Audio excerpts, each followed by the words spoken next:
High friends welcome to my channel Uma simple किचने सबाइके अनेक अनेक स्वागत। आशा करी तोमरा सबाई भालो आछो, आमिओ खूब भालो आछि। आज के आमी पाका कला और आटा दिए दारुण एक रेसिपि तोमादेर संगे शेयर करते चले एसेछि। एखाने आमी कलार केक बानानोर जोन्नो देखो दुटो कला खोसा छाड़िए टुकरो टुकरो करे केटे निয়েছি। एबार এই पाका कलागुलोके आमी मैश करे नेब। कला दुटो आमी खूब सुंदर करे मैश करे निয়েছি। এবার এর মধ্যে আমি দিয়ে দেব একটা কাপের হাফ কাপ চিনি। চিনিগুলোকে আমি সবার প্রথমে গুঁড়ো করে নিয়েছি। হাফ কাপ চিনি আমি গুঁড়ো করে নিয়েছি। এই হাফ কাপ চিনির গুঁড়ো আমি এই কলার মধ্যে দিয়ে দেব। সম্পূর্ণ চিনির গুঁড়ো কিন্তু আমি দিয়ে দিয়েছি। এবার আমি এর মধ্যে দিয়ে দেব যে কাপ মেপে চিনি দিয়েছি সেই কাপ মেপেই হাফ কাপ রিফাইন্ড অয়েল আমি এই কলা আর চিনির গুঁড়োর মধ্যে দিয়ে দেব। देखो এখানে আমি হাফ কাপ থেকে একটু কম রিফাইন্ড অয়েল অ্যাড করছি। ম্যাশ করে নিয়ে পাকা কলার মধ্যে আমি চিনির গুঁড়ো আর রিফাইন্ড অয়েল দিয়ে দিয়েছি। এবার এই সমস্ত উপকরণ আরো একবার খুব ভালো করে আমি মিশিয়ে নেব। দেখো এখানে আমি হাফ কাপ থেকে একটু কম রিফাইন্ড অয়েল অ্যাড করছি। मैश করে নিয়ে পাকা কলার মধ্যে আমি চিনির গুঁড়ো আর রিফাইন্ড অয়েল দিয়ে দিয়েছি। এবার এই সমস্ত উপকরণ আরো একবার খুব ভালো করে আমি মিশিয়ে নেব। এখানে চিনি গুঁড়ো কলা আর তেল খুব ভালো করে দেখো আমি এখানে মিশিয়ে নিয়েছি। এবার আমি এর মধ্যে দিয়ে দেব 1.5 কাপের মতো আটা। একই কাপ মেপে এখানে আমি 1.5 কাপ আটা দিয়ে দেব। आटा किन्तु आमी आगे खूब भालो करे चेले निয়েছিলাম যাতে করে আটার মধ্যে কোনো রকম নোংরা না থাকে। 1.5 কাপ আটা আমি এর মধ্যে দিয়ে দিয়েছি। এবার দিয়ে দেব সামান্য দারচিনির গুঁড়ো আর দিয়ে দেব সামান্য নুন। এখানে কিন্তু আমি হাফ কাপ চিনি ব্যবহার করেছি। তোমরা তোমাদের স্বাদ মতো চিনি ব্যবহার করবে, কারণ কলা দিয়েছি, কলা তো এমনিতেই মিষ্টি, তারপরে খুব বেশি চিনির প্রয়োজন নেই।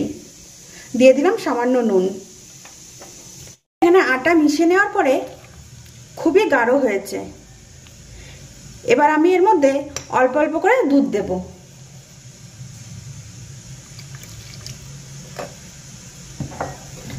আর একটা পাতলা ব্যাটার বানিয়ে নেব।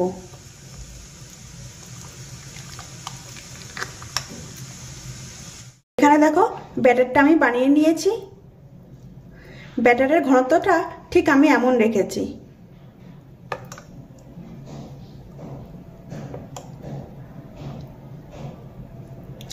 এবার আমি এর মধ্যে দিয়ে দেব 1 চামচ ভ্যানিলা এসেন্স।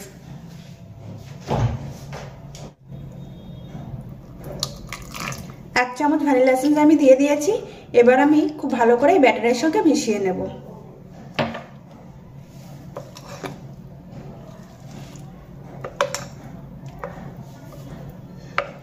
এখানে দেখো ব্যাটারটা আমি বানিয়ে নিয়েছি।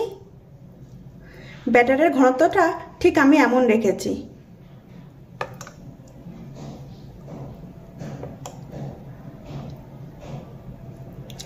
এবার আমি এর মধ্যে দিয়ে দেব 1 চামচ ভ্যানিলা এসেন্স।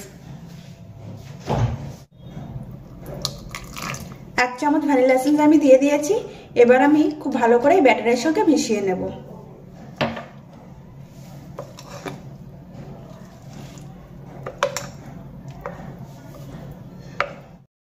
উপকরণ আমি খুব ভালো করে মিশিয়ে নিয়েছি। এবার একটা ঢাকনা দিয়ে 5 মিনিটের জন্য ঢেকে রেখে দেব। 5 মিনিট আমি ঢাকনা দিয়ে ঢেকে রেখেছিলাম কেকের ব্যাটারটি। এবার আমি ঢাকনাটা খুলে নেব। আমি এই ব্যাটারের মধ্যে দিয়ে দেব 1 প্যাকেট ইনো। এখানে আমি ইনো ব্যবহার করছি। তোমরা এখানে বেকিং পাউডার আর বেকিং সোডা দুটো মিশিয়ে দিয়ে নিতে পারো।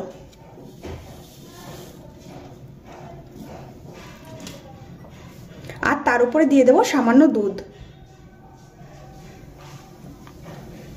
আর খুব ভালো করে মিশিয়ে নেব। এই মেশানোর প্রসেসটা খুবই তাড়াতাড়ি করে নিতে হবে। এখানে আমি ইনো কিন্তু খুব ভালো করে দেখো মিশিয়ে নিয়েছি। এবার আমি একটা স্টিলের বাটিতে খুব ভালো করে অয়েল ব্রাশ করে নিয়েছি, আর তার উপরে একটা কাগজ দিয়ে তাতেও আমি তেল লাগিয়ে নিয়েছি খুব ভালো করে। দেখো এখানে আমি রেডি করে নিয়েছি। এবার আমি যেই কেক বানানোর জন্য ব্যাটারটা বানিয়েছি এই বাটির মধ্যে আস্তে আস্তে ঢেলে দেব।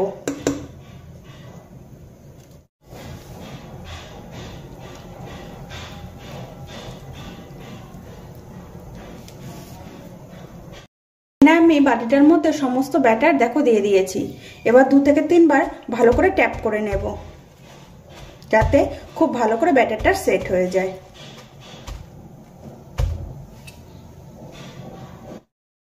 একটা ননস্টিকের কড়াইয়ের মধ্যে বেশ অনেকটা লবণ দিয়ে দিয়েছি, আর খুব ভালো করে কিন্তু আমি গরম করে নিয়েছি। এবারে এই গরম লবণের ওপরে আমি কিন্তু কেকের বাটিটা বসিয়ে দেব।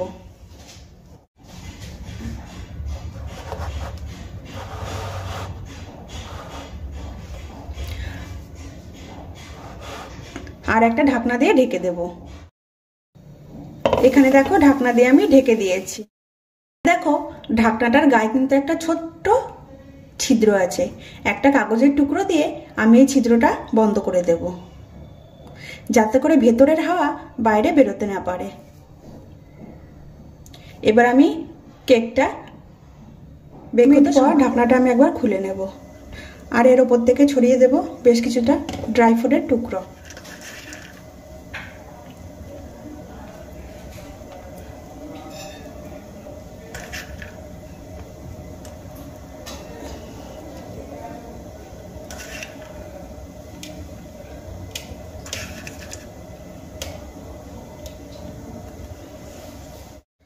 আবারও আমি ঢাকনা দিয়ে ঢেকে দেব।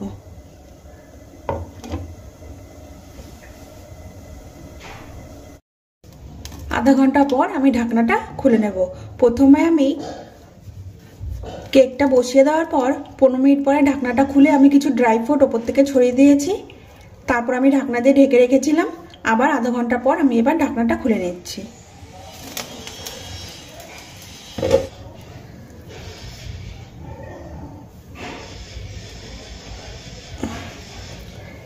এবার আমি আরো 5 মিনিটের জন্য রেখে দেব।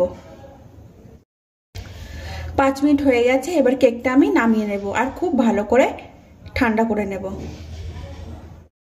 কেকটা আমি নামিয়ে নিয়েছি। এবার খুব ভালো করে কেকটা আমি ঠান্ডা করে নেব। তোমাদের যদি আমার এই কলা আর আটা দিয়ে কেকের রেসিপিটি ভালো লেগে থাকে, লাইক করবে, শেয়ার করবে আর কমেন্ট করে জানাবে রেসিপিটি কেমন হয়েছে। আর আমার চ্যানেলে নতুন নতুন ভিডিও পেতে হলে অবশ্যই আমার চ্যানেলটিকে সাবস্ক্রাইব করবে। কেকটা বাটির থেকে ছাড়িয়ে নিয়েছি।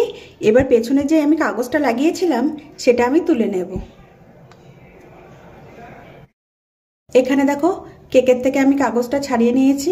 কেকটা দেখো কি দারুণ দেখতে লাগছে। এবার আমি এক পিস কেটে তোমাদেরকে দেখিয়ে দেব। এখানে দেখো কেকের পিসটা আমি কেটে নিয়েছি, কতটা সফট আর কতটা নরম হয়েছে।